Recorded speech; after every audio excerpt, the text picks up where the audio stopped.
Jo. Hva var det så en av? Ja? Å, helvete så stor.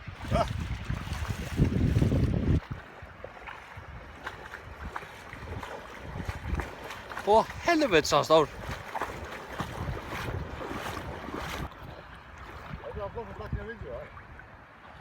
Hva gjør han? Ja, jeg tror jeg tar den.